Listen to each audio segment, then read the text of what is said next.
Bakouche, vous venez de publier une étude sur la gouvernance sécuritaire et droits de l'homme.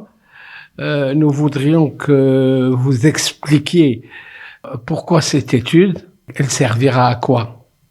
À vrai dire, la publication, au niveau pratique, elle est venue sur un échange avec l'Institut danois des droits de l'homme, qui est une institution nationale à vocation internationale, c'est-à-dire c'est parmi les rares institutions nationales qui travaillent sur l'international, y compris avec des ONG.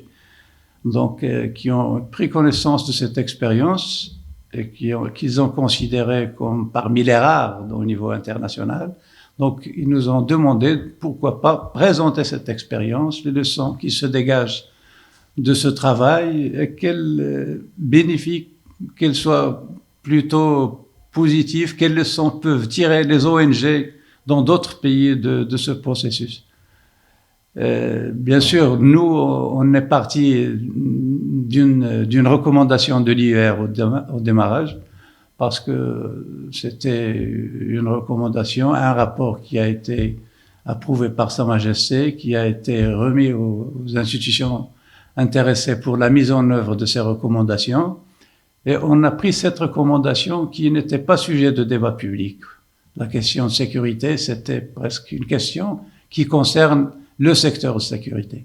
Donc on s'est dit qu'il faut ouvrir un petit peu le champ, ne pas rester prisonnier du passé, parce que le rapport de l'IER a dégagé les recommandations qui s'imposent pour que cela ne se répète pas, mais partir aussi des défis de l'actualité actuelle. On était dans une phase où il y a eu les attentats de Casablanca, donc, et puis de 2003, de 2007 aussi, dans un processus un peu lourd. Il y avait la question migratoire avec tout ce qui est posé comme problème, le blanchissement d'argent, la drogue, etc. Donc il y a beaucoup de défis qui dépassent le seuil d'un pays pour devenir aussi une partie de cette mondialisation.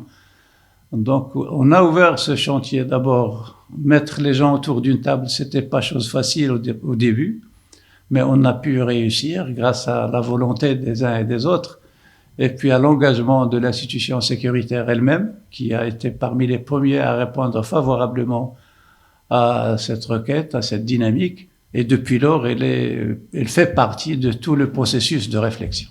Vous allez nous parler un peu de l'approche qui vous a conduit à l'élaboration de cette étude.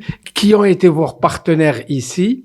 Et en dernier ressort, quels sont les enseignements que vous avez tirés c'est une enquête, à vrai dire. À vrai dire, l'approche, c'est une approche participative. D'abord, pour nous, on ne peut pas débattre d'une thématique sans qu'il y ait les gens et les secteurs intéressés par la thématique. On ne peut pas parler de sécurité sans les organes de sécurité, pas parler de justice sans les magistrats, etc.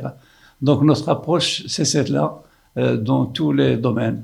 Et puis principalement dans celui-là, parce que pour parler d'une nouvelle gouvernance en matière de sécurité, il fallait que l'institution y soit.